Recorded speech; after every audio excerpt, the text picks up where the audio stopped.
रात की काली स्याही गांव की हवेली पर छाई हुई थी।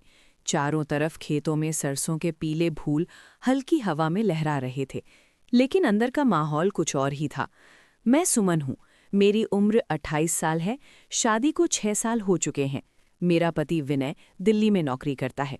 महीने में 1-2 बार आता है। घर में अब सिर्फ ससुर जी किशनलाल और नई देवरानी पूजा रहते हैं। पूजा की शादी को अभी 4 महीने भी नहीं हुए। वो 24 की होगी, लेकिन बदन में वो परिपक्वता है जो देखकर मन डोल जाता है। गोरी चिट्टी त्वचा, भरी हुई छाती जो साड़ी के ब्लाउज में मुश्किल से समा पाती हैं, कमर पतली और पीछे का हिस्सा गोल मटोल। वो शर्मीली है, लेकिन जब अकेले में बात करती है तो आंखों में एक चमक आ जाती है उसके। ससुर जी किशनलाल की उम्र 55 के आसपास है, लेकिन उनका बदन अभी भी मजबूत है। खेती-बाड़ी करते हैं, सुबह शाम खेतों में रहते हैं। सासू जी के जाने के बाद से घर में एक अजीब सी खामोशी रहती है। ससुर जी दिन भर काम में व्यस्त रहते हैं, लेकिन रात को जब सब सो जाते हैं, उनकी आंखें हम दोनों पर टिक जाती हैं। मैंने कई बार महसूस किया है कि जब मैं नहाकर निकलती हूँ, उनकी नज़रें मेरे बदन पर रुक जाती हैं। पहले तो मुझे गुस्सा आता था, लेकिन धीरे धीरे वो नज़रें मुझे अजीब सी गुदगुदी देने लगी। पूजा को भी मैंने देखा है, वो भी शर्माती है, लेकिन कभी विरोध नहीं करती। उस रात सर्दी बहुत तेज थी, पाला पड़ रहा था, बिजली कई घंटों से गई हुई थी। लालटेन की पीली रोशनी में घर का आंगन रोशनी से भर रहा था। मैं और पूजा रसोई में बैठे थे। चूल्हे पर चाय उबल रही थी। पूजा ने धीरे से कहा, भाभी, आज ससुर जी कुछ ज्यादा ही उदास लग रहे थे। पूरे दिन खेत से लौटकर चुप चुप रहे। मैंने मुस्कुराकर कहा, अकेलेपन का असर है पूजा, सासू जी नहीं है, बेटे दोनों शहर में रहते हैं, हम दोनों ही तो हैं उनके साथ। पूजा ने नज़रें झुकाकर कहा, हाँ भाभी, लेकिन कभी कभी उनकी नज़रों से मुझे डर सा लगता है। उनकी आंखें जैसे हमसे कुछ मांग रही हूँ। मैंने उसके कंधे पर हाथ रखा। डरने की क्या बात है, वो हमारे ससुर हैं, हमारे पिता समान है तुम्हें।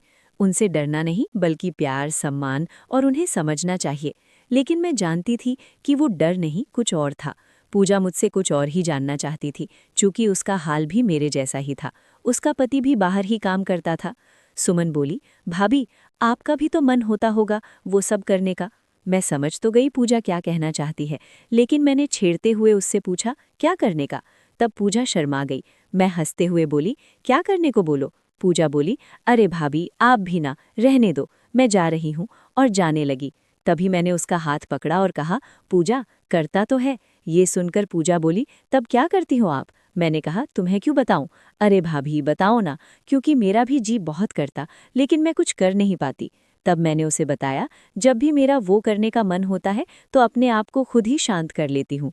झट से पूजा बोली, कैसे भाभी, क्या करती हो आप? मैंने कहा, मेरे पास ऐसे बहुत सारे खिलौने हैं, उनका इस्तेमाल कर लेती हूँ। ये सुनकर पूजा की आंखें खुली रह गई। वो बोली, क्या सच सुमन भाभी, अब तुम भी ऐसा ही कर लिया करना? मैंने पूजा से आंख दबाते हुए कहा, तुम्हें चाहिए तो बता देना, कुछ और भी सीखना हो तो बता दूं। वो मुस्कुराने लगी। तभी मैंने पूजा को अपनी ओर खींचते हुए उसके बड़े और भारी उभारों को दबा दिया। पूजा उछलकर रसोई के दरवाजे से सटकर खड़ी हो गई। मैं उसके पास गई और उसे गले से लगा लिया। पूजा की धड़कन बहुत तेज हो गई थी। जैसे ही वो सांसें भरती, उसके बड़े उभार मेरे उभारों से टकरा जाते। पूजा बोली, सुमन भाभी, ये गलत है, कुछ ठीक नहीं लगता है मुझे। मैंने कहा, कुछ भी गलत नहीं है, हमारे पति यहाँ है नहीं हमारी ज़रूरतों को पूरा करने के लिए, हम दोनों करें तो क्या भला। सभी के जैसे हमें भी खुश रहने का, सुखी जीवन बिताने का अधिकार है। ये सुनकर पूजा सोच में डूब गई। मैंने उसे खींचते हुए बोला, पूजा, ज्यादा मत सोचो, और उसके ओष्ठ पर ओष्ठ रख दिया। कुछ देर ऐसा करने के बाद हम साफ हो गई, अपने आप को शांत करने लगी। आज हम शांत थे। बहुत दिन बाद हम दोनों को एक अनमोल सा सुख मिला था। जैसे ही हम काम खत्म करके खड़ी हुई, तभी अचानक मेरी नज़र रसोई की खिड़की पर पड़ी। मेरे होश उड़ गए। वहाँ खिड़की के बाहर ससुर जी खड़े थे। हमारी सारी बातें उन्होंने सुन ली और हमारी हरकतें भी देख लीं। पूजा ने मुझे देखा और बोली, सुमन भाभी, क्या हुआ? मैंने पूजा को आंखों से खिड़की की ओर इशारा किया। पूजा ने उधर देखा तो पूजा और मैं ससुर जी के सामने बिना कोई कपड़ों के कतई साफ थीं। हम जल्दी से अपने आप को ठीक करने लगी। पूजा की और मेरी शर्म से नजरें झुकी हुई थीं। ससुर जी रसोई में अंदर आए और बोले, सुमन, पूजा, खाना लगा दो, मैं आंगन में हूँ। इतना बोलकर वो चले गए। अब पूजा मुझे और मैं उसे देख रहे थे। तभी पूजा बोली, सुमन भाभी, ससुर जी ने हमें उस हालत में देख लिया है जिसमें सिर्फ हमारे पति ही देख सकते हैं। अब क्या होगा? मुझे बहुत डर लग रहा है। वो किसी को बता ना दे, कभी हमारे पतियों को बोल देंगे तो क्या होगा? पूजा बहुत घबरा रही थी। मैं उसे सांत्वना दे रही थी कि कुछ नहीं होगा, ससुर जी किसी से नहीं बोलेंगे। लेकिन सच तो ये है कि डर तो मुझे भी था इसी बात का। फिर हम दोनों ने ससुर जी के लिए खाना बनाया और मैं उन्हें खाना देने गई। ससुर जी आंगन में चारपाही पर बैठे हुए थे। उन्होंने मुझे आते देखा तो मेरी ओर देखने लगे। मैं जैसे ही खाना चरपाही पर रखने के लिए झुकी, उनकी नज़रें मेरे अंदर झांकने लगी। मैंने उनकी तरफ देखा और वहां से जाने लगी। तभी ससुर जी बोले, पूजा कहाँ है? मैंने कहा, वो रसोई में है। ससुर जी बोले, उसे पानी लेकर आने का बोल देना। मैं रसोई में आ गई। मैंने पूजा से कहा, तुम्हें ससुर जी बुला रहे हैं, पानी लेकर जाओ। पूजा बहुत सहमी हुई थी। मैंने उसे कहा, कुछ नहीं होगा, जाओ। पूजा डरते हुए ससुर जी के पास पानी लेकर गई। ससुर जी खाना खा रहे थे। पूजा धीमी आवाज में बोली, ससुर जी लीजिए पानी। ससुर जी ने उसे देखा और बोले, पूजा आज खाना तुमने बनाया है? पूजा बोली, हाँ।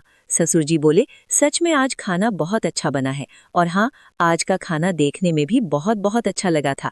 ऐसा खाना मैंने कभी नहीं देखा था। ऐसा खाना तुम रोजाना बनाया करो। आज तुम दोनों बहुओं ने मिलकर बड़े प्यार से जो भी बनाया, सच में मजा ही आ गया। पूजा चुप और शांत होकर सब सुन रही थी। उसकी नजरें शर्म से झुकी हुई थीं। पूजा समझ गई थी कि ससुर जी का इशारा किस और है। तभी ससुर जी बोले, अरे पूजा, तुम पानी लेकर खड़ी क्यों हो? लाओ मुझे दो। पूजा ने पानी दिया और जाने लगी। ससुर जी पानी पीते हुए उसके पीछे के हिस्से को देखने लगे और अपनी लुंगी पर हाथ रखकर मसलने लगे। ये सब मैं रसोई से देख रही थी। फिर पूजा और मैंने भी खाना खाया। हम कुछ बातें करने लगे। रात के 11 बज चुके थे। हम दोनों अपने कमरों में चले गए। मेरा कमरा आंगन की तरफ था। मैं कंबल ओढ़कर लेट गई, लेकिन नींद नहीं आ रही थी। ठंड से बदन कांप रहा था। बाहर से लकड़ियों की चटकने की आवाज आ रही थी। शायद ससुर जी आग जला रहे थे। अचानक दरवाजे पर हल्की खटखटाहट हुई। मैं उठी, दरवाजा खोला तो ससुर जी खड़े थे, लंबा कोट पहने, हाथ में लालटेन। सुमन, ठंड बहुत है, आंगन में आग जला रहा हूँ, आ जाओ, थोड़ी देर बैठकर गर्म हो लो। उनकी आवाज में एक अजीब सी गहराई थी। मैंने हाँ कहा, शॉल ओढ़कर बाहर निकल आई। आंगन में आग जल रही थी, लपटें ऊपर उठ रही थी। पूजे भी वहां बैठी थी। शायद ससुर जी ने उसे पहले बुलाया था। हम तीनों आग के इर्द गिर्द बैठ गए। सन्नाटा था, सिर्फ लकड़ियों की फटने की आवाज और हमारी सांसें। ससुर जी ने हुक्का गुड़गुड़ाया, फिर धीरे से बोले, दोनों बहुएं इतनी सुंदर हैं, घर में रोशनी है तुम दोनों की वजह से, लेकिन मैं अकेला हूँ। सास तुम्हारी माँ जैसी थी, लेकिन आज हमारे साथ नहीं। लेकिन अब उनकी आवाज रुक गई। पूजा ने नजरें नीची कर ली। मैंने कहा, ससुर जी, आप अकेले नहीं हैं, हम हैं ना आपके साथ। ससुर जी ने मुस्कुराकर मेरी तरफ देखा। उनकी आंखों में वो चमक थी जो मैं पहले भी देख चुकी थी। तभी वो दूसरी ओर देखने लगे, जहां आंगन के एक कोने में अमरूद का पेड़ लगा है। ससुर जी बोले, सुमन, पूजा, तुमने देखा? मैं बोली, क्या ससुर जी? वो बोले, हमारे आंगन में जो अमरूद का पेड़ है, उसके फल अब पक चुके हैं। उन्हें तोड़ने और खाने का समय अब आ चुका है। इससे पहले कोई और उन्हें तोड़कर खा ले या चुरा ले, हमें आज ही मिलकर उन्हें संभाल लेना चाहिए। मैं समझ गई थी ससुर जी कौन से फल को तोड़ने, खाने और संभालने की बात कर रहे हैं। पूजा भी ये सब सुन समझ रही थी, लेकिन वो भी कुछ नहीं बोली। लेकिन मैं उनके मुंह से सुनना चाहती थी। ससुर जी फिर से बोले, सुमन, पूजा, क्या तुम सुन रही हो? मैंने क्या कहा? तुम दोनों को कुछ समझ आया कि नहीं? मेरे कहने का मतलब ये है कि आज जो मैंने रसोई में देखा वो गलत था, और गलत नहीं भी था। यानी कि इंसान हो या जीव, सभी को ये जरूरत पूरी करनी होती है, लेकिन इसी कारण हम गलत काम कर बैठते हैं। इसलिए बोल रहा हूँ क्योंकि आज तुम खुद को अपने आप शांत कर लोगी, लेकिन कल तुम्हें किसी की जरूरत पड़ेगी, और तब होगी बदनामी तुम्हारी और हमारी। तुम्हें समझाने का यही एक तरीका था मेरे पास। आगे तुम दोनों समझदार बहू हो। मेरी कहीं मेरे आंगन का फल कोई और न खा जाए मेरे अलावा। यही तो मैं सुनना चाहती थी ससुर जी से। मैंने कहा, हाँ ससुर जी, आप ठीक ही बोल रहे हैं। हम आज ही इन फलों को तोड़कर आपको सौंप देंगे। जैसा आप कहें ससुर जी, वैसा ही होगा। आपके सिवा हम अपना दुख किसे बताएंगे? ससुर जी बोले, मुझे पता है तुम दोनों कितनी दुखी और परेशान हो। चलो उठो, मेरे साथ चलो। दोनों? ससुर जी बोले, दोनों आज मेरी है, दोनों को एक साथ करूंगा। हम अंदर बड़े कमरे में चले गए। लालटेन जल रही थी। ससुर जी ने दरवाजा बंद किया। हमने कपड़े साफ किए। मैं और पूजा साफ खड़ी थीं। आज दोनों का उड़ने का दिन था। रात भर यही सिलसिला चला। कभी ससुर जी मुझे पीछे से पकड़ लेते, कभी मैं पूजा के नीचे लेटी उनकी गेंदों से खेलती। लेकिन ससुर जी की ताकत कम नहीं हो रही थी। वो हमें थका रहे थे। दोनों की गलियों में बारी बारी चक्कर लगा रहे थे। सुबह होने से पहले ससुर जी ने कहा, ये हमारा राज रहेगा, लेकिन जब मन करे मैं बुलाऊंगा, तुम दोनों तैयार रहना। हमने चुपचाप हाँ में सिर हिलाया। वो रात हमारी जिंदगी का हिस्सा बन गई। अब जब विनय और विक्रम शहर जाते हैं, हम दोनों ससुर जी के कमरे की तरफ देखते हैं। वो आग कभी नहीं बुझती। कभी कभी वो हमें अलग अलग बुलाते हैं, कभी साथ, लेकिन वो पहली रात की याद हमेशा ताज़ा रहती है। वो गर्माहट, वो चाहत, वो गलती और वो मज़ा जो हमें बांधे रखता है। दोस्तों, आपको हमारी ये प्यारी सी कहानी पसंद आई तो लाइक करें, शेयर करें, सब्सक्राइब करें। धन्यवाद।